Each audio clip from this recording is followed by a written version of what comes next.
It has been an incredibly interesting night testing Annihilus. I got a lot to say about this card, so let's dive right in.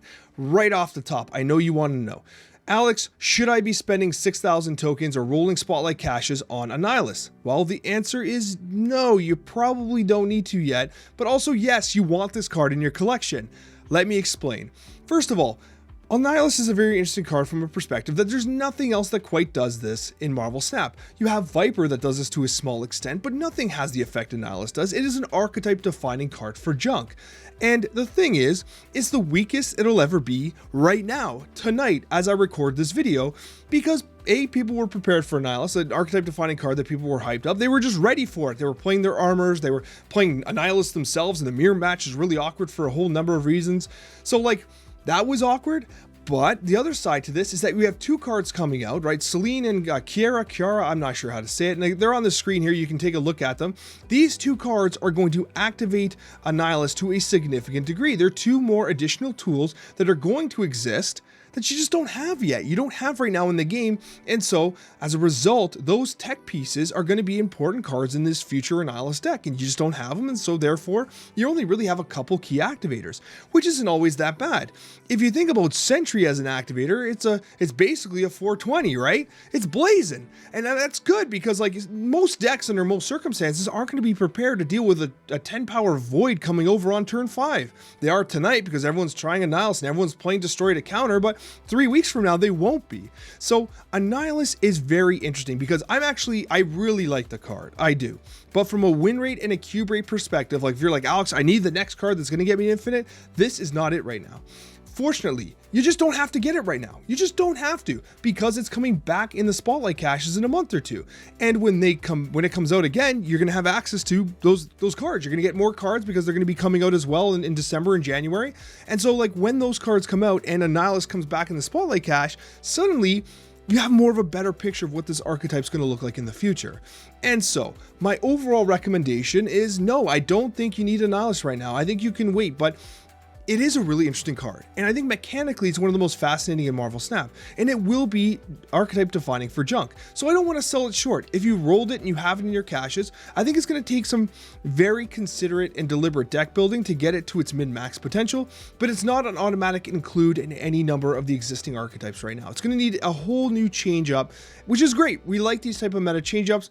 It does feel slightly underpowered, but we'll discuss a little bit more in a second. So let's showcase a couple decks that we were kind of experimenting with. This was the one that ultimately felt the best. And ironically, I came to it and we kind of sorted it out later in the evening, and I don't have that many clips of it. But this one here was actually interesting because for the mirror match, I'm running Ghost in order to throw the priority intentionally. With Ghost being thrown, that allows me to use not only Annihilus to counter Annihilus, but it allows me to use Valkyrie with confidence. It also allows me to use Spider-Woman with confidence. And you're like, Alex, you don't even have a 6-drop here. Well, that's because we've got the Hood here, and the Hood gives you a demon, and the demon's played on turn 6. Why wouldn't you, right? Because some people are playing Killmongers in order to get rid of all the junk, and that's what Destroy is doing. So you hold the demon as a conjunction play with Spider-Woman, Annihilus, or Valkyrie on turn 6. Turn 5, you have one of these three, and then on turn 6, you got one of the three as well. Perfect. You have the disruption of Black Widow, you got the kick over of Viper. You do need Viper. A lot of people are like, hey, Alex, if you have Annihilus, you basically just play that on turn 5. You don't need Viper for Sentry or anything like that. No, you're not going to draw Annihilus all the time. And so you're going to want that backup plan of like using Viper to kick something over, and you're going to have Savage Land, throw up Raptors, use Viper to kick it over. You're going to have Green Goblin played against you because people are playing Annihilus. You kick them back over or whatever, right? So there's a lot of options here in this deck, and I really liked it. This was by far my favorite thus far, and even the Daredevil, despite still being bugged, was useful for setting up Valkyrie and Spider-Woman plays with Annihilus, right? Another really interesting deck that we experimented with was a high evolutionary based Annihilus deck. Now the nice thing about this is it wasn't too greedy on either end. It just was a good deck that performed well, and basically what you have here is you have the package of Annihilus with the 420 Blazing Sentry, you got the Debris, Viper, and Hood, and that's the package. And you have the High Evo package of Sunspot, High Evo, Man-Thing, Abomination, Spider-Woman, and Hulk, and that's totally fine. The nice thing about this list though is that like you're not running Luke Cage, so you have to be very cognizant of how you play your 1s, 2s, and 3s. Basically Sunspot, Viper, Debris, and Cyclops, you want to play in a way that like you're not ever going to play Man-Thing in that lane, so that when you play Annihilus, Man-Thing just accepts all the 1 drops like the Hood, the rocks from debris and whatever they've played, and you're not running the risk of debuffing your own cards. The Spider-Woman helps you trade very well and potentially makes Abomination a free turn 6 play, which is very, very nice. The amazing thing about this deck is that it had multiple winning lines at the end. You could just simply win by Hulk. You could Hulk Abomination, you could Spider-Woman Abomination, you could Annihilus if you have to. It all depends on the certain state of the game. Now, if you want, you could cut Viper and you could play Scorpion, but again, you're running the risk of not pulling Annihilus. But the nice thing about Annihilus, it is a 5 cost, so you technically have 6 turns to play it, right? So you can wait a little longer to get the draw. So if you want to play Scorpion and lean into the Abomination more, you can do it. If you want to play a little safer, you take Scorpion out and you add the Viper. Regardless, this shell worked particularly good. I did like it, but again, it's probably not exactly what is going to be the highest meta one. We also tried a self-debuff junk deck that tried to use the Yellow Jacket to kick more junk on the other side. It wasn't bad, but the problem was it was leaning too far into Annihilus, and therefore it felt a little awkward. Like you just weren't putting enough power up. You were doing some disruption, but you just weren't doing enough damage power-wise, right? So that was kind of the frustrating component of this deck, and ultimately made it a little lower end on the table. What I will tell you though is that Annihilus 2.0, this deck here, was the one that by far felt the best, had the best tech. It had like kind of like the biggest surprises for your opponent, and overall the one I think that if you want to experiment with and you have these cards, this is the one that you turn to.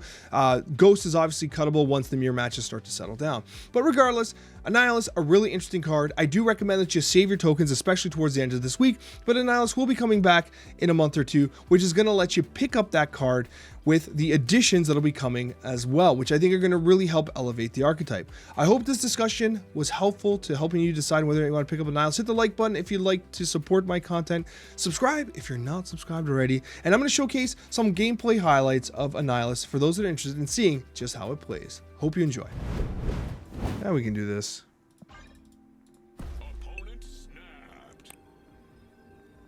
They're snapping, I'm not worried about it.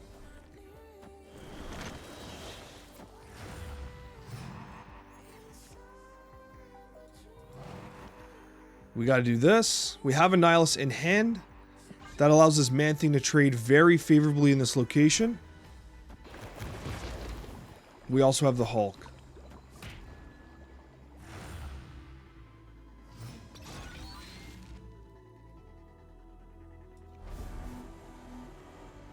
And the rock gets shut down. We do this. So we do just win. We snap. We go 4. Annihilus comes down. We don't even have to play Vormir. It'll just be 0. They have to play Vormir. But we're going to win right. And then Hulk is going to be hard for them to deal with into the center location. Alioth is potentially problematic. We'll have to see how this plays out. Double Dinosaur, that's a big strong boy there. Vormir has been turned off. We can also sacrifice a rock and then play Spider-Woman. Right? They have initiative. We try to win it there. Even Doctor Doom loses against Man-Thing. I just don't play mid. And we still trade this Doctor Doom. Very favorably. This is a clean win. Very clean. Nice. Completely decimated. That felt good. Felt good. I still think this deck's a few cards away. We're a few cards off. Breaking news. The Daily Bungle. Well, that's disappointing. So they're trying to fill right. Which is correct. Like, if you can aggressively fill right, it's fine. I kind of want to snap, but I don't want to give this away.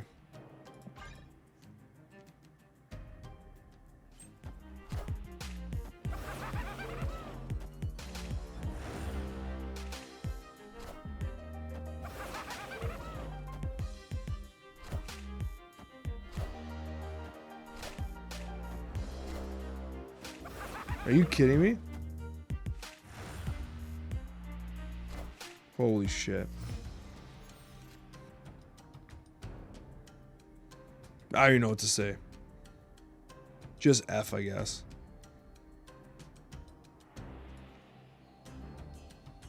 Like, bruh. Seriously? That's your gamer move?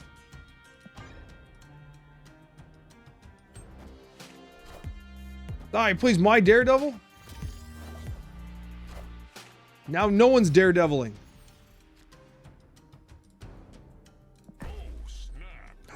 Bro, we always Galactus him? Oh man, come on. Play Annihilus here than Galactus?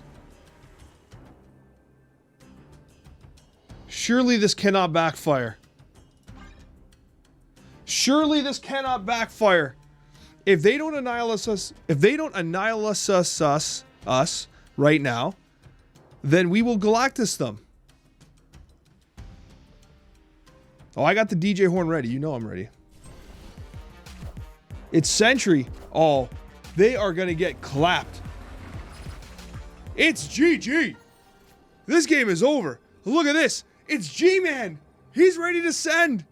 He's ready to send it. You gotta love it. It's G-Man. I've already snapped. G-Man, let's go. Absolutely rude gameplay. Oh, kneel before Annihilus. Hey, extra G-Men. Now that is a spicy meatball. Totally rude.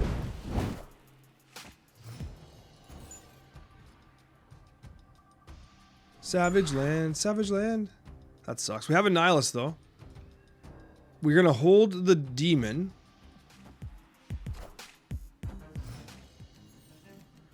Alright, so we got some Nebula gameplay here.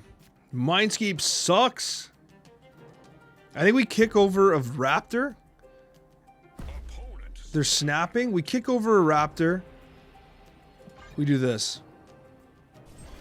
We gotta kick over a raptor. Okay, they got rid of the Mindscape for us. That's nice.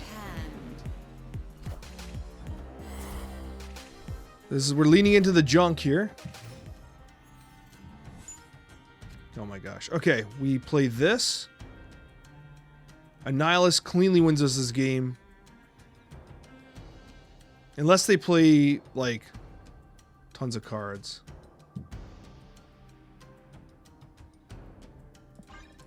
We always outtrade mid no matter what. Yeah. What is this? It's a Goliath? Lol, okay. I think they're gonna leave. Because now they have the Daredevil. Yeah, we play Annihilus now.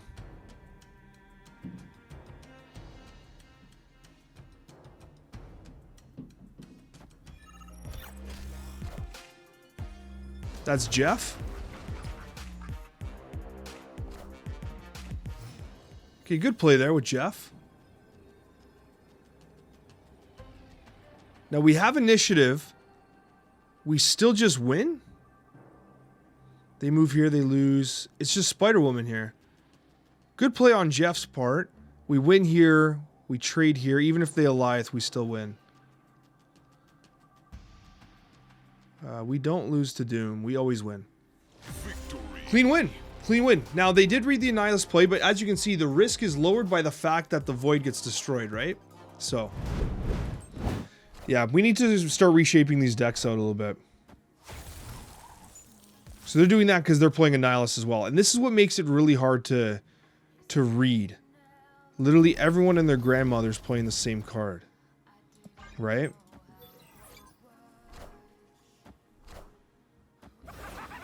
But I send that back. I think we intentionally take Werewolf out. We try to throw initiative. Ah, he only plays mid? That's frustrating. Damn it. Damn it, damn it. He has initiative. I have initiative, I mean. Typhoid. Yellow Jacket, Ham. Watch. Let's try this. So this is us with initiative, intentionally blasting down everything. We take out the Shadow King, we bring him over, block it. He doesn't actually play Annihilus here. It's Debris instead. Here's the final turn. They have initiative. So if they play Annihilus, everything blows up, and then my stuff comes over. Let's send it. This is interesting. So they play Annihilus, all their stuff gets destroyed, right? We play Annihilus. Our Void goes over. Our Raptors attempt to go over. They all get destroyed. The Goblin gets destroyed. Forge jumps over. Void jumps over.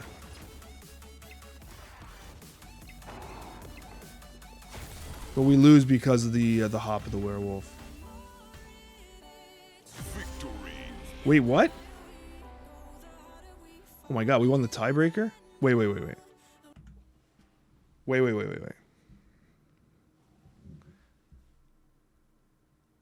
I can't believe we tied right. Let me be very clear. I did not expect to win that game. We just won. I'll take it. But I'm just saying I was not expecting that.